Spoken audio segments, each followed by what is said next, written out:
Brought to you by TechnoSpark 20 series smartphones.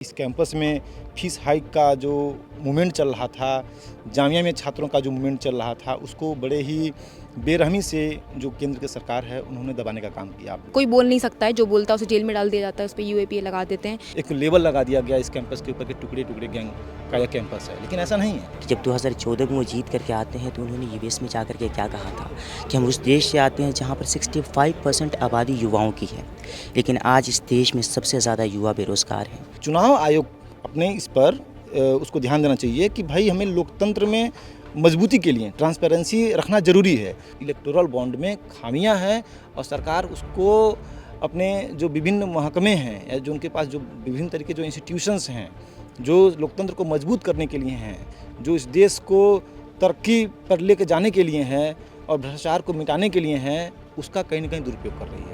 अगर आप परिवार की बात करते हैं देश की, तो आपको अपने विकास में परिवार में आपको पिछड़ों को, आपको महिलाओं को, आपको माइनॉरिटी को स्पेस देना पड़ेगा। साक्षी मलिक ने पहलवानी छोड़ दी, उन्होंने अपने अधिकार के लिए सड़कों पर उतर करके सरकार से सवाल किए तो उनके ऊपर किस तरीके से रात के अंधेरे में लाठियां बरसाई गई। महंगाई के नाम पर आप 2014 में आए थे इस देश में, महंगाई आज देश में सबसे ज़्यादा है। कन्हैया कुमार के भी वही मुद्दे हैं जो कांग्रेस के हैं, जो राहुल गांधी जी के हैं, तो मुद्दे तो हमारे स्पष्ट हैं। आज लोकतंत्र के नाम पर तानाशाही जो चल रही है उनके पास पूरे हैं साम दाम टेंट भेद। हमारे साथ सतीश चंद्र यादव जी हैं, जो आप कहें कि 2016 के मूवमेंट जब कन्हैया का हुआ था वो उस वक्त भी थे और उसके बाद का इलेक्शन के भी देखें और छात्र राजनीति भी देखें और बहुत ही लंबे समय से जेएनयू में भी हैं और इनको जानकारी भी ज़्यादा है। तो मुझे लग रहा है कि पहले इनसे जान लेते हैं कि आखिर कन्हैया के बारे में जो उस वक्त का था, कन्हैया का जिक्र इसलिए कर रहा हूँ क्योंकि इस बार जेएनयू के स्टूडेंट रहे, पहली बात। दूसरी बात ये कि पहले बेगूसराय से उतारा गया उनको लेफ्ट की तरफ से, लेकिन वहाँ हार गए। अब नॉर्थ ईस्ट दिल्ली से उतारा है, उनका मुकाबला बीजेपी के मनोज तिवारी से है जो 2 बार से सांसद हैं। तो और यहीं इसी हॉस्टल से वो अगर पढ़े, पीएचडी किए, तो उस वक्त की क्या आपको जानकारी है उनके राजनीति से जुड़े हुए हो या फिर छात्र राजनीति से जुड़े हुए हो? जी, और आज मुझे आपके चैनल पर बात रखने का मौका मिला, तो और आपके चैनल के माध्यम से मैं सबसे पहले कन्हैया जो हम लोग के एक इस कैंपस के कैडर रहे हैं और छात्र नेता रहे हैं और आज उनको दिल्ली के नॉर्थ ईस्ट में उनको टिकट मिला है सांसद के लिए, तो सबसे पहले मैं आपके चैनल के माध्यम से उनको बधाई देना चाहता हूं कि उन्हें एक ऐसा मौका मिला है कि वो अपनी लीडरशिप को साबित कर सकें। और इस समय जो चुनाव हो रहा है 2024 का, जो लोकसभा का जो चुनाव हो रहा है, और इसमें सबसे बड़ा जो मुद्दा है संसद आपका कॉन्स्टिट्यूशन को बचाने की बात है, लोकतंत्र को बचाने की बात है, तो मुझे लगता है कि वो बड़े ही पुरजोर तरीके से लड़ेंगे और हम सबका शुभकामनाएं उनके साथ में हैं। और सभी मुझे लगता है कि उम्मीद भी है कि दिल्ली के जितने भी छात्र होंगे, छात्र राजनीति से जुड़े हुए लोग होंगे और लोकतंत्र के पक्ष में खड़े होने वाले लोग होंगे, वो लोग उनके साथ आएंगे, उनका चुनाव प्रचार भी करेंगे और हमें उम्मीद है कि वो जीत करके भी आएंगे। और हम मानते हैं कि कहीं ना कहीं जो इस कैंपस में उन्होंने सीखा है और हमारा मानना है कि वो एक मजे हुए नेता, छात्र नेता रहे हैं और अब क्या है कि अब मेन स्ट्रीम लोग इसमें राजनीति में भी आए हैं, तो वहाँ भी जो उनका अनुभव रहा है उसको अनुभव का उपयोग करके वह अपना एक दावेदारी मजबूत तरीके से रखेंगे। और इस चुनाव में मुद्दे क्या क्या रहेंगे? क्योंकि देखिए दिल्ली में मुकाबला है और जेएनयू में जिक्र इसलिए हो रहा है कि जेएनयू को अड्डा माना जाता है छात्र राजनीति का। कोई भी मुद्दा हो, जेएनयू से मुद्दा वो उठता है और इसका जिक्र भी होता है, तो इसलिए उसका जिक्र बार बार हो रहा है कि एक तरह से सेंट्रिक पॉइंट कहें कि आप जेएनयू को सबसे ज़्यादा विवाद कहें या फिर चर्चा में कहें, मीडिया के सुर्खियों में कहें, 2016 से ज़्यादा में और छा गया। जी देखिए, जेएनयू कैंपस क्या है कि इस देश का एक प्रीमियर इंस्टीट्यूट है और एक लीडिंग यूनिवर्सिटी है, एकेडमिक के क्षेत्र में भी और छात्र राजनीति के क्षेत्र में भी। आप देखेंगे कि एकेडमिक्स में भी यहाँ से लोग निकल करके बड़े बड़े मुकाम तक पहुँचते हैं और ब्यूरोक्रेसी में भी लोग यहाँ से जाते हैं और नया बड़ा मुकाम हासिल करते हैं। और छात्र राजनीति से भी जो लोग निकले हुए हैं आज बड़े पदों पर हैं और सरकार में अच्छे पदों पर लोग रहे हैं और काम किए हैं। और कन्हैया भी इसी कैंपस से निकल करके आज गए हुए हैं। और इस कैंपस की अगर पर्टिकुलर मैं बात कर लूँ तो यह कैंपस हमेशा से जो छात्र के मुद्दे रहे हैं या देश में जो भी ज्वलंत मुद्दे रहे हैं, जैसे मान लीजिए बेरोजगारी का मुद्दा हो रहा हो, शिक्षा का मुद्दा रहा हो, ठीक है, स्वास्थ्य का मुद्दा रहा हो, चाहे छात्रों के लिए चाहे आम जन के लिए, एक ऐसा जो जनता जो सरकार को चुनती है इस आशा में कि हम सरकार को चुनेंगे तो सरकार हमारे इन जो मूलभूत आवश्यकताएं हैं उनको पूरा करने की कोशिश करेगी। देख रहे हैं हम 2014 में भाजपा सरकार चुन करके आती है, 19 में भी भाजपा सरकार चुन करके आती है और उनके मुद्दे और उनके जो प्रोमिसेस थे, वादा था, वो लोग बड़े बड़े वादा करके वो लोग सत्ता में पहुँचे हैं, लेकिन उस वादा को डिलीवर करने में, उस प्रॉमिस को डिलीवर करने में कहीं ना कहीं वो लोग नाकाम रहे हैं। वो लोग चुन के आने के बाद से देश में हमेशा क्या है, एक सांप्रदायिक माहौल बनाने की तरफ वो देश को उन्होंने ढकेला है। और हम देखते हैं कि 2020 में जब CAA NRC का जब मूवमेंट चल रहा था, इस कैंपस में फीस हाइक का जो मूवमेंट चल रहा था, जामिया में छात्रों का जो मूवमेंट चल रहा था, उसको बड़े ही बेरहमी से जो केंद्र की सरकार है उन्होंने दबाने का काम किया। आपको मालूम होगा कि कैंपस में भी अटैक हुआ था और जो छात्र जो फीस हाइक के यानी फीस वृद्धि के खिलाफ अपनी बात रख रहे थे, उनको बाहर के जो अराजक तत्व हैं उनसे बुला करके और उनके ऊपर अटैक कराया गया। नॉर्थ ईस्ट दिल्ली, जहां पर आज कन्हैया जी को टिकट मिला है, उस क्षेत्र में भी जो माइनॉरिटी के लोग हैं, जो वहां पर बाहर से आए हुए जो बसे हुए लोग हैं, जो कामकाजी लोग हैं, उनके ऊपर कहीं ना कहीं उनको चुन करके अटैक किया गया था। और मैं एक फैक्ट फाइंडिंग टीम का मैं हिस्सा भी रहा हूँ। मैं मानता हूँ कि नॉर्थ ईस्ट दिल्ली के जो लोग हैं वो इस बार इस बात को इंश्योर करेंगे कि वहाँ पर एक ऐसे शख्स को जिता करके संसद में भेजने का काम करेंगे कि जिनके जो प्रॉब्लम्स हैं, जो उनके मुद्दे हैं, उनको कन्हैया जी संसद में उठाने का काम करेंगे और अपने जो राजनीतिक अनुभव है उसको दिखा करके वो अपना आगे का भी राजनीति तय करेंगे। और जो आपने बोला कि जेएनयू को हमेशा विवाद में ढकेला जाता रहा है, तो बीजेपी सरकार को मालूम था कि भाई यहाँ से जिन मुद्दों पर छात्र बात करते हैं उस पर सरकार कहीं ना कहीं घिरती हुई नजर आती थी। इसीलिए उसको जो मुद्दे होते थे, जो हम लोगों के फ़ायदे के लिए मुद्दे हुआ करते थे, उसको वो कहीं ना कहीं तोड़ मरोड़ करके पेश करते थे। जैसे कि आप देखेंगे कि 2016 का जो घटना हुआ था, जिसमें एक लेबल लगा दिया गया इस कैंपस के ऊपर कि टुकड़े टुकड़े गैंग का यह कैंपस है, लेकिन ऐसा नहीं है। अगर आज यहाँ का छात्र पढ़ करके, ऐसा नहीं है कि 2016 के बाद से इस कैंपस से ब्यूरोक्रेट्स नहीं गए या 2016 के बाद से इस कैंपस में जो छात्र PhD कर रहे थे वो लोग आज किसी उच्च संस्थान में या किसी यूनिवर्सिटीज़ में वो लोग प्रोफेसर नहीं बने हैं। तो क्या वो लोग टुकड़े टुकड़े के गैंग के लोग हैं? नहीं, वो लोग कहीं ना कहीं देश को बनाने में लगे हुए हैं। वो लोग कहीं ना कहीं इस देश में अपनी सेवा दे रहे हैं, इस समाज में सेवा दे रहे हैं।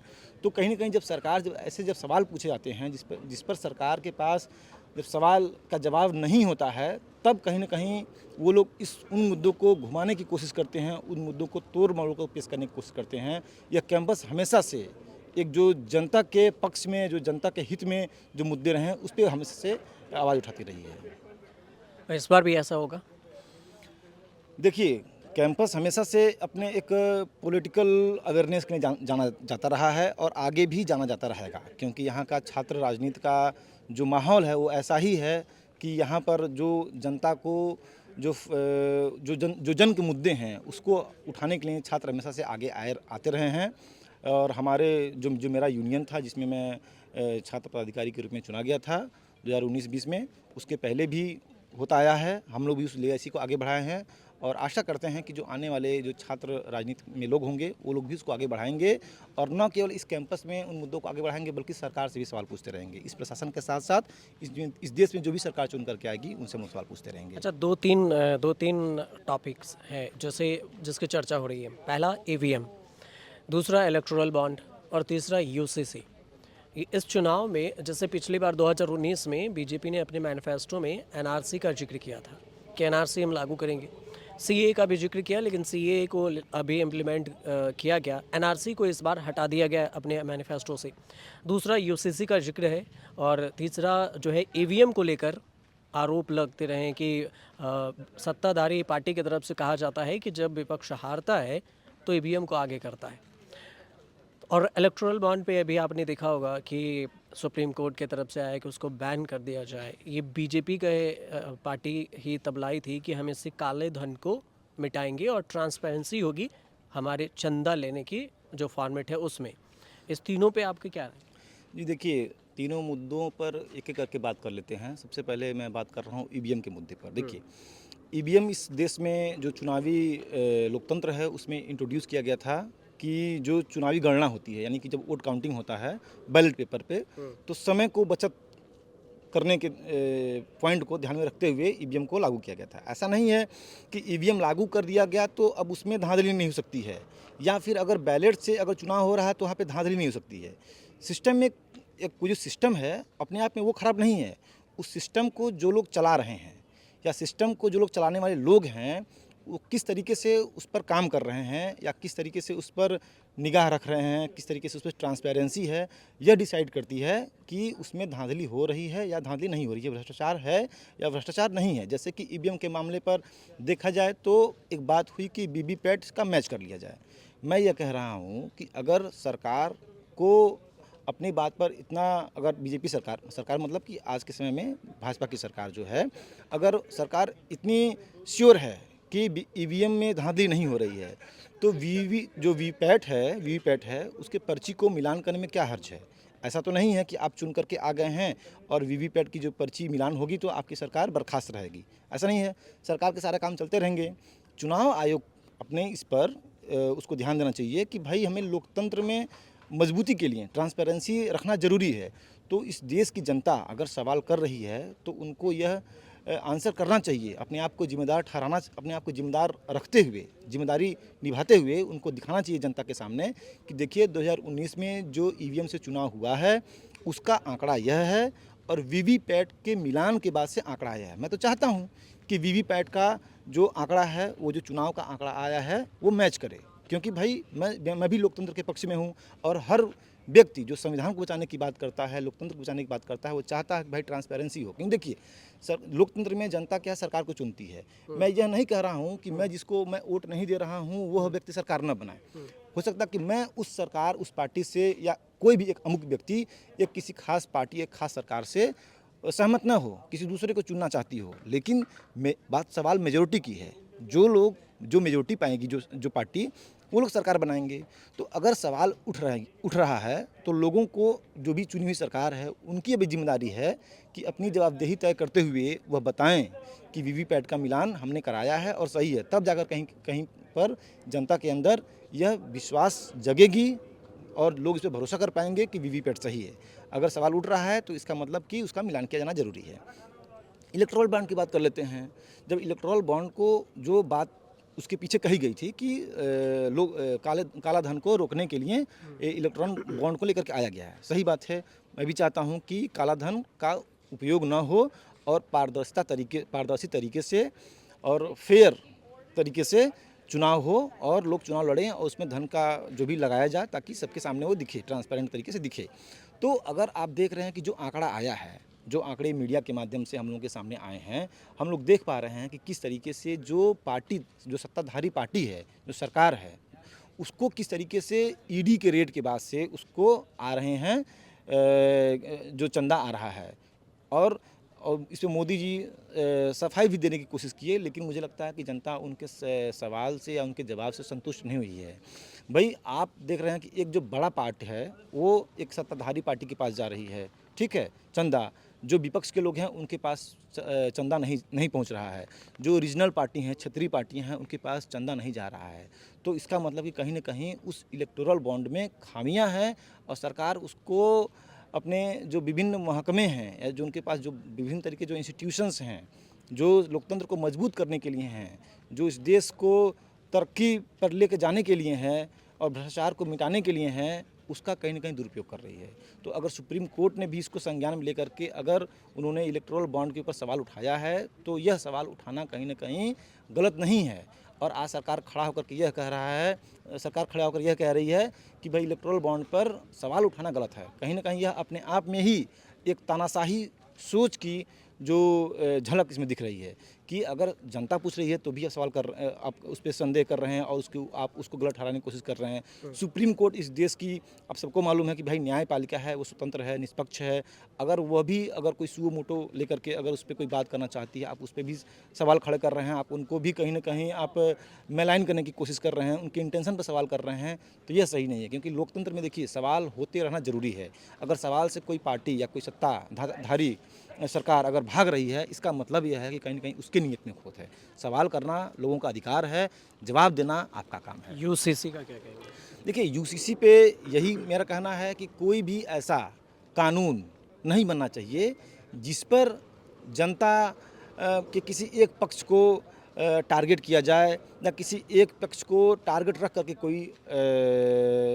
कोई भी नियम कानून लेकर के आना चाहिए। भाई मेरा मानना यह है कि देखिए, यह देश क्या है कि विभिन्नताओं का देश है, और हम मानते रहे हैं कि जो भारत की जो डाइवर्सिटी है, जो क्षेत्रीय विभिन्नताएं हैं, जो लिंग्विस्टिक विभिन्नताएं, जो डाइवर्सिटी है, या आपका कल्चरल बोल सकते हैं जो डाइवर्सिटी है, ठीक है, और फिजियोग्राफिकल जो डाइवर्सिटी है, यह हमारा कहीं ना कहीं एक धरोहर है। हमें इसको संजो कर रखने की ज़रूरत है। हम यह देखें कि हम किस तरीके से उसको दुरुस्त कर सकते हैं। हमें सरकार को इस पर ध्यान देना चाहिए कि लोगों का जो विभिन्नता है उसको बरकरार रखते हुए हम कैसे सिस्टम को बेहतर तरीके से रन करें, न कि किसी एक कौम को, किसी एक माइनॉरिटी कौम को हम अटैक करके और लोगों में उसके खिलाफ वैमनस्य पैदा करके अगर हम सत्ता में बने रहना चाहते हैं, तो इसका मतलब ये है कि आप लोकतंत्र के ऊपर आप एक धब्बा लगा रहे हैं। आप लोकतंत्र में चुन करके तो आप आ रहे हैं, लेकिन आप कहीं ना कहीं आप उसका दुरुपयोग करके आ रहे हैं। तो भाई लोगों का जो सरकार है, जो चुन करके आ रही है, जो पार्टी है, उनको मतलब मेजोरिटी और माइनॉरिटी को ध्यान में रख करके पॉलिटिक्स नहीं करना चाहिए। जैसे भाई अभी जो सत्ताधारी पार्टी, उनका कहना भी है कि भाई हम विकास कर रहे हैं, तो विकास कर रहे हैं तो आप विकास के मुद्दे पे बात कीजिए, शिक्षा के मुद्दे पे बात कीजिए, बेरोजगारी के मुद्दे पे बात कीजिए। आप देखिए कि इस समय देश में महंगाई कितनी बढ़ गई है, बेरोजगारी कितनी बढ़ गई है, जो युवा हैं उन लोगों को नौकरी नहीं मिल रही है। जो आप अगर गौर करेंगे डेटा पे, तो आप पाएंगे कि भाई जो पहले एग्ज़ाम नौकरी के लिए हर साल हुआ करता था, अभी क्या है 3 साल 4 साल में एक बार हो रहा है, यानी कि वो भी पंचवर्षीय योजना की तरफ बढ़ रहा है। तो यह ठीक तरीका नहीं है, क्योंकि अब आप एग्जाम्पल ले लीजिए कि किसी भी देश का जो एक डेमोग्राफिक डिविडेंड होता है, यानी कि जो यूथ है, ठीक है, अगर आप उसको शिक्षा दे करके आप अगर उसको रोज़गार में नहीं भेज रहे हैं, तो कहीं ना कहीं समाज की तरक्की रुक जाती है, देश की तरक्की रुक जाती है। केवल बातों से विकास नहीं होता है, आपको वह आंकड़ा पेश करने की ज़रूरत होती है, आपको धरातल पर काम करने की ज़रूरत होती है। धरातल पर काम करने की ज़रूरत होती है, यही सबसे बड़ा सवाल है कि धरातल पर काम हो रहा है कि नहीं हो रहा है। और इसी को जानने के लिए हम छात्रों के बीच निकले हैं। हमने कई यूनिवर्सिटी नॉर्थ में DU से भी बात किया, DU के छात्र भी ऐसे ही कह रहे थे, और JNU में भी छात्रों के बीच में यही मुद्दा है कि धरातल पर मेन काम नहीं हो रहा है। हमारे साथ और भी छात्र हैं, उनसे हम बात कर लेते हैं कि उनके बीच में क्या मुद्दा रहने वाला है। आप पहले नाम बताइए और ये बताइए कि इस बार के जो चुनाव है, आपके नज़रिए से एक महिलाओं के लेकर क्या होने वाला है? क्या बीजेपी सरकार इस पे जो 10 साल से रही है उस पे खड़ी उतरी है या फिर नहीं? मेरा नाम फरीन जैदी है और मैं PhD 3rd ईयर की छात्रा हूँ यहाँ पे। मुझे लगता है कि मोदी सरकार, जो भी सरकार 10 साल से रही है गवर्नमेंट, वहाँ पे महिलाओं को इंक्लूसिव नहीं रखा गया है, उनके अधिकारों पे बात नहीं की गई, या फिर एक ही तरह की महिलाओं की बात की गई है जो शायद अपर क्लास और अपर कास्ट की बात करता है। और जब हम महिला रिजर्वेशन की बात करते हैं, तो हम ये बात करते हैं कि हमें रिजर्वेशन में भी रिजर्वेशन चाहिए। और जब बात ये होती है कि जिसकी जितनी हिस्सेदारी, जिसकी संख्या भारी उसकी इतनी हिस्सेदारी, तो महिलाओं के पर भी ये बात लागू होनी चाहिए कि महिलाओं की संख्या भी देश में उतनी ही है जितनी एक दूसरे जेंडर की है। तो महिलाओं को उस तरह से एक स्पेस नहीं दिया जा रहा है गवर्नमेंट में और उनकी पॉलिसीज़ में, तो वो मुझे लगता है। दूसरी बात लगता है कि एक ही तरह की महिलाओं को स्पेस देना भी गलत है। आपको हर जाति की महिलाओं को, हर वर्ग की महिलाओं को ऊपर लाना चाहिए। जैसे आपने बिल्किस बानो का केस देखा था, जब मोदी जी कहते हैं कि सब हमारी बेटियां हैं, तो क्या बिल्किस बानो उनकी बेटी नहीं है? तो उस पर भी बात की जाना चाहिए कि अगर उनके रेपिस्ट को आप उनको छोड़ा जाता है, तो क्या बिल्किस बानो इस देश की बेटी नहीं है? उस मुद्दे पे बात क्यों नहीं होनी चाहिए? और दूसरी बात, महिला रिजर्वेशन पे बात जब होती है तो उस रिजर्वेशन में भी रिजर्वेशन होना चाहिए, क्योंकि प्रिविलेज क्लास हर तरफ है, चाहे वो महिलाओं में हो चाहे पुरुषों में हो। तो वो मैं एक मुद्दा रखना चाहूँगी कि आने वाली सरकार से मेरी एक अपेक्षा है कि जब भी वो सरकार आए, अपनी मैनिफेस्टो में जो भी लिखते हैं वो महिलाओं के बारे में, तो उस पर खरे उतरें और महिलाओं को स्पेस दें। नहीं कह रहे हैं कि हम रोजगार शिक्षा पे भी बात कर रहे हैं, महिलाओं को भी रोजगार देंगे, रिजर्वेशन लाए हैं हमने, और अगर हम फिर जीते हैं तो फिर से हम सबके हित का काम करेंगे। मतलब उनका टैगलाइन है कि सबका साथ सबका विकास। तो इससे सहमत हैं आप?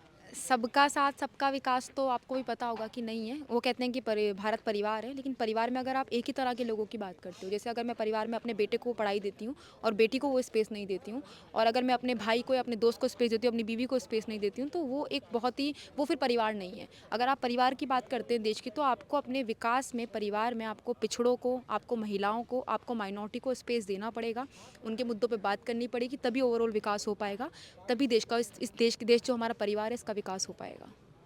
और आने वाले चुनाव को लेकर क्या है कि किस किस मुद्दे पर चुनाव होंगे इस बार? छात्र के तौर से आप अपनी राय बताएं। सबसे बड़ा तो मेरी अपील है सभी छात्रों से या सभी युवाओं से, सभी देश के लोगों से, कि आप डेमोक्रेसी को बचाना भी सबसे पहले हमारा मेन मुद्दा है।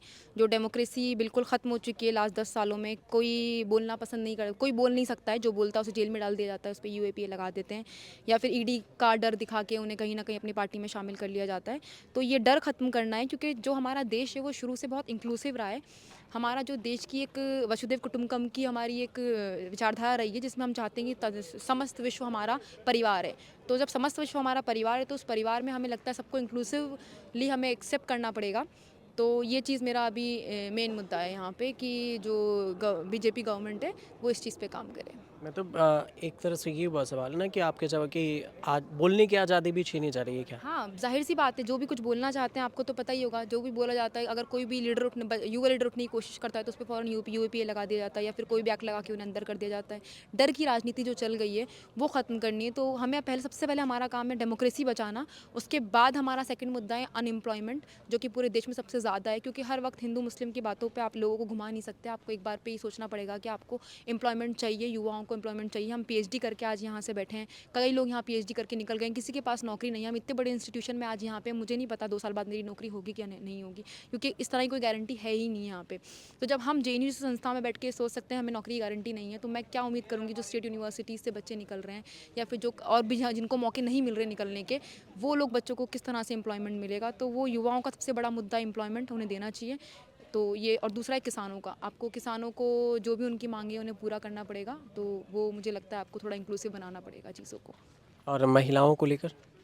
महिलाओं को लेके मुझे सेफ्टी का सबसे बड़ा इशू है, रिप्रेजेंटेशन का दूसरा मेरा इशू है, कि अगर आप महिलाओं के, वही मैंने आपको बताया कि आप महिलाओं की बात करते हैं, तो महिला एक तरह की महिलाएं नहीं होनी चाहिए, हर तरह की महिला का वहाँ पे रिप्रेजेंटेशन होना चाहिए। ऐसा नहीं हो कि आप एक ही महिला, एक ही कास्ट और एक ही वर्ग की महिलाओं को ऊपर बिठा के दिखा दें, सिर्फ दिखाने के लिए, टोकनिज्म की राजनीति करने के लिए कि हम महिलाओं को स्पेस देते हैं।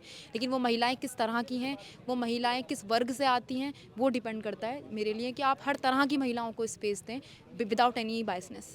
तो वो तो कह रहे हैं बायसनेस कहाँ है? हमने तो 3 तलाक भी ख़त्म किए, हमने तो महिलाओं के रिजर्वेशन पे भी बात किया। तो हमें ऐसे ही विपक्ष के पास कुछ नहीं होता ना, तो फिर विपक्ष अपनी कुछ छात्रों को रखते हैं, उनको आगे कर देते हैं और हमें उल-जुलूल बातों में उलझाया जाता है।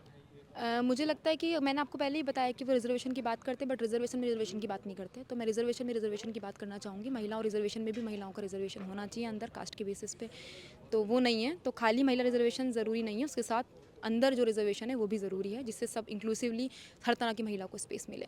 और दूसरी बात है, कुछ छात्रों को नहीं रखते हैं। एक्चुअली अगर आप कहीं भी जाएंगे तो आपको ये दिख ही जाएगा कि डेमोक्रेसी का हनन तो हो ही रहा है।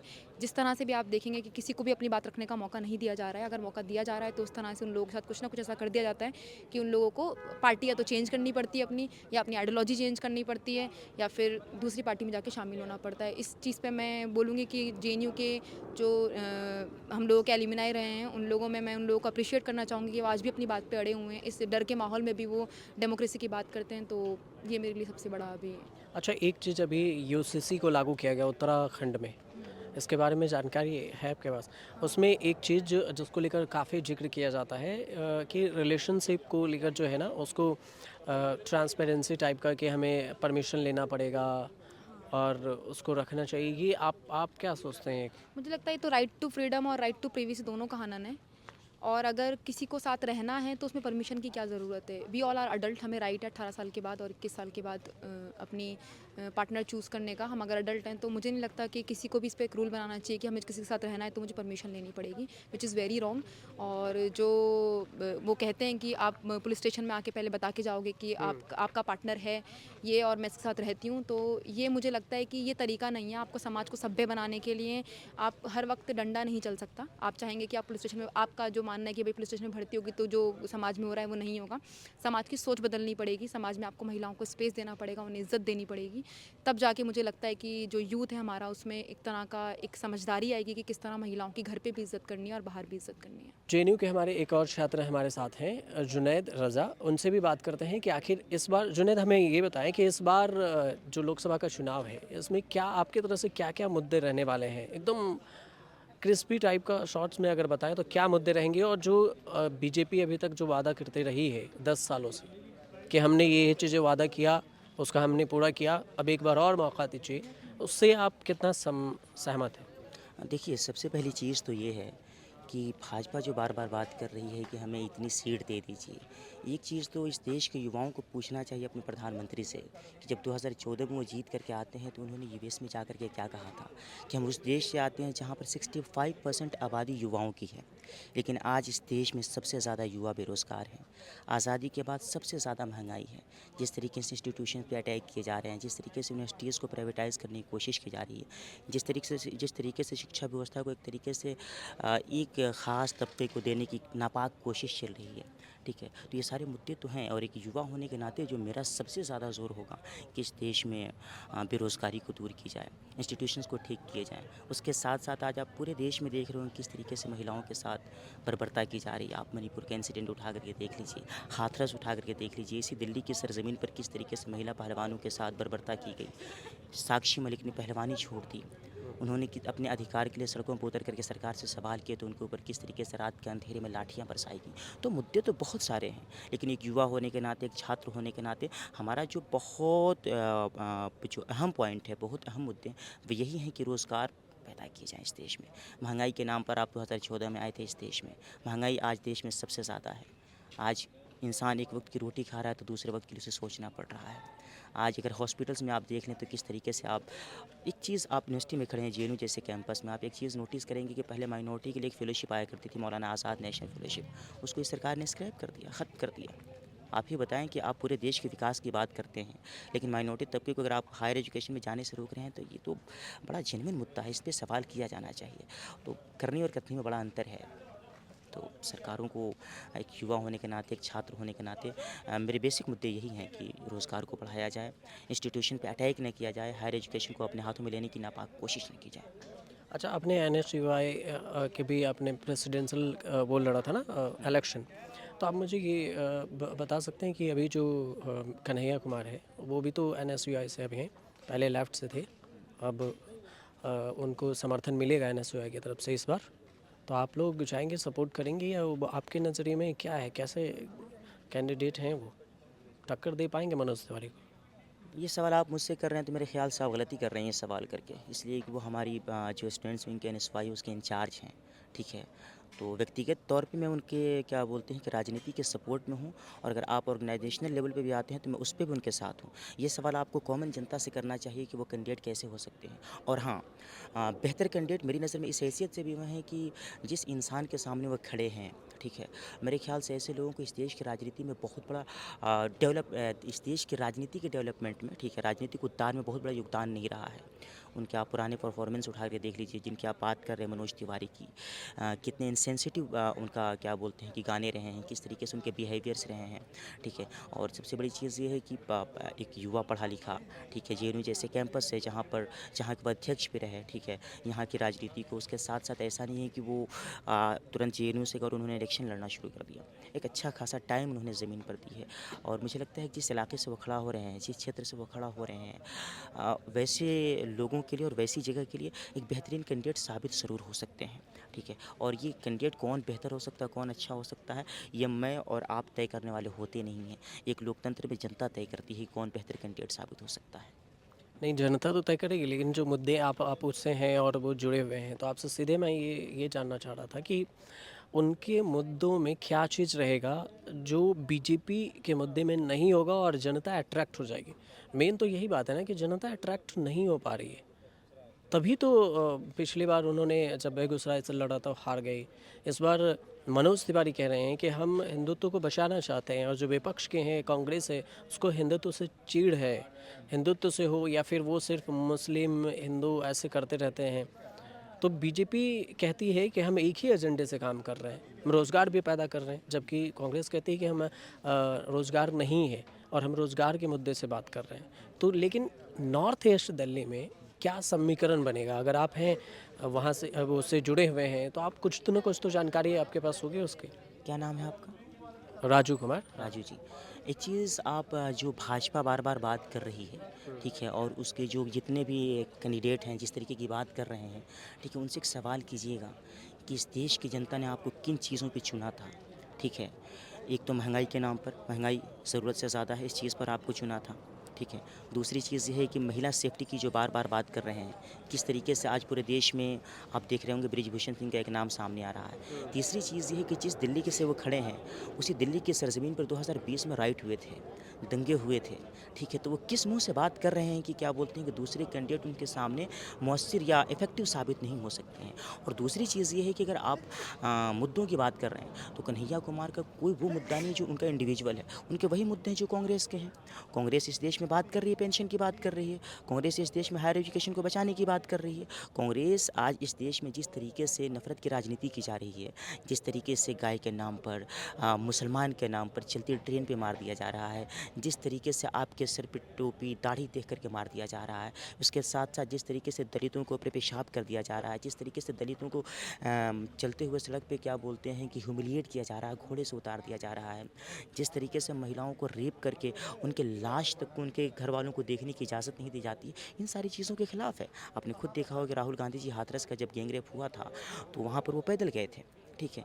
तो कन्हैया कुमार के भी वही मुद्दे हैं जो कांग्रेस के हैं, जो राहुल गांधी जी के हैं। तो मुद्दे तो हमारे स्पष्ट हैं, एक देश के खिलाफ काम करने की कोशिश कर रहा है। देखिए, बड़ी अजीब विडम्बना है कि जिसके पास आज लोकतंत्र के नाम पर तानाशाही जो चल रही है, उनके पास पूरे हैं साम दाम टेंट भेद, उनके पास मीडिया उनके हाथ में। आपको बुरी लग सकती है ये बात, मीडिया उनके हाथ में, एडवर्टीजमेंट उनके हाथ में, सारी चीज़ें उनके हाथ में। तो वो है ना कि तुम्हारा शहर तुम ही मुद्दई तुम ही कातिल, हमें मालूम था मेरा कसूर निकलेगा, ठीक है। तो वो जो बोलेंगे वही चलेगा, लेकिन ठीक है, जनता तय करेगी। और आपने एक बात कही थी कि वो हार गए थे, ये लोकतंत्र की बड़ी अच्छी खूबसूरती है कि कोई हारता है कोई जीतता है। और मैं एक चीज़ बताऊं आपको, मेरा मानना है कि इलेक्शन में ना कोई हारता है ना कोई जीतता है, ना कोई हारता नहीं है। मेरा मानना है कि इलेक्शन में या तो जीतता है या तो सीखता है, ठीक है। दो ही चीज़ें होती हैं। हारना तो उसको बोलते हैं कि हार करके आप अपने घरों में बैठ गए, कोशिश करने वालों की तो हार नहीं होती ना, बस लगे रहिए, मेहनत रंग लाती है। चलिए, कह रहे हैं कोशिश करने वालों की हार नहीं होती है और मेहनत भी रंग लाती है। देखना ये होगा कि अगर मैं जिस जगह पे खड़ा हूँ जेएनयू में, और ये ब्रह्मपुत्र हॉस्टल है, और इसी हॉस्टल में कन्हैया भी पढ़े थे, और यहीं से निकलकर छात्र राजनीति भी उनके कैरियर में बूम मानी जाती है। जब विवाद भी हुए और काफ़ी उतार चढ़ाव के बाद वो अब कांग्रेस की तरफ से कैंडिडेट हैं और नॉर्थ ईस्ट दिल्ली से लड़ रहे हैं। देखने वाली ये बात होगी कि इस हार जीत में कौन हारता है, कौन जीतता है या फिर सीखता है। ये जब चुनाव हो जाएंगे उसके बाद 4 जून को परिणाम आएंगे, तभी पता चल पाएगा। फिलहाल जेएनयू छात्रों की अपनी राय है और उन्होंने अपनी राय अब आपके सामने बेबाकी से रखी। कैसा लगा आप हमें ज़रूर बताइएगा, ताकि हम और भी छात्रों से आपसे मुलाकात कर पाते रहें। फिलहाल देखते रहिए न्यूज़ तक।